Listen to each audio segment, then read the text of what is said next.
ये है talks news network और आप देख रहे हैं पॉलिटॉक्स, राजनीति का कच्चा चिट्ठा। केरलम में विधानसभा चुनाव में कांग्रेस की जीत और अब राज्य के नए मुख्यमंत्री के ऐलान के बाद पार्टी के कई वरिष्ठ नेताओं ने चुप्पी साध ली है। अब यही चुप्पी प्रदेश में नए सियासी खेल की संभावनाओं को बल दे रहे हैं। कांग्रेस ने केसी वेणुगोपाल जैसे कई वरिष्ठ नेताओं को दरकिनार कर वीडी सतीशन को सीएम बनाने का ऐलान किया है। कांग्रेस के इस फैसले के बाद से वरिष्ठ कांग्रेस नेता रमेश चन्नीथाला पूरी तरह शांत नजर आ रहे हैं। उनके करीबी भी इस घटनाक्रम पर खुलकर कुछ कहने से बच रहे हैं। उनके आवास पर भी असामान्य सन्नाटा देखा जा रहा है।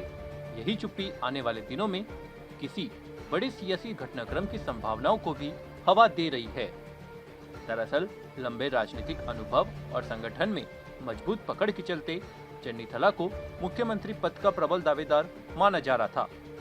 चन्नीथला का राजनीतिक सफर लंबा और संघर्ष भरा रहा है। उन्होंने हमेशा पार्टी की एकता और अनुशासन को प्राथमिकता दी है। चन्नीथला लंबे समय से पार्टी के संगठनात्मक कामों में लगे हुए थे।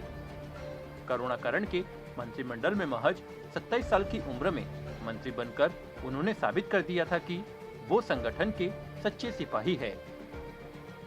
वहीं केरलम में कांग्रेस की जीत के बाद चन्नीथला को लग रहा था कि उनकी सीनियरिटी और अनुभव आखिरकार काम आएगा।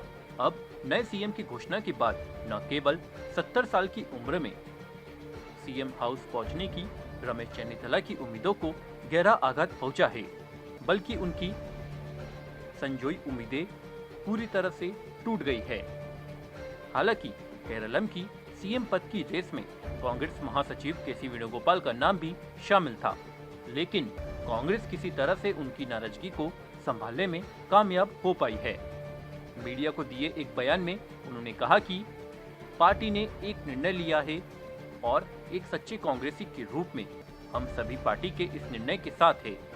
पार्टी का फैसला ही मेरा फैसला है। मैं कांग्रेस पार्टी का एक वफादार सिपाही हूं और जमीन पर हाईकमान के आदेश का पालन किया जाएगा। वहीं नए सीएम के ऐलान के तुरंत बाद चन्नीथला अपने गृह जिले अलपुजा के हरिपाद की ओर रवाना हो चुके हैं। उन्होंने मीडिया और पार्टी नेताओं से भी पूरी तरह से दूरी बना रखी है। अब सबसे बड़ा सवाल यही है कि आने वाले दिनों में चन्नीथला की भूमिका क्या होगी। क्या वे पार्टी संगठन में सक्रिय बने रहेंगे या फिर उनकी नाराजगी किसी बड़े राजनीतिक संकेत में बदल सकती है। फिलहाल उनकी चुप्पी कई सवाल खड़े कर रही है। राजनीतिक गलियारों में इसे तूफान से पहले की शांति के तौर पर भी देखा जा रहा है। पॉलिटॉक्स ब्यूरो, दिल्ली। ये है टॉक्स न्यूज नेटवर्क और आप देख रहे हैं पॉलिटॉक्स, राजनीति का कच्चा चिट्ठा।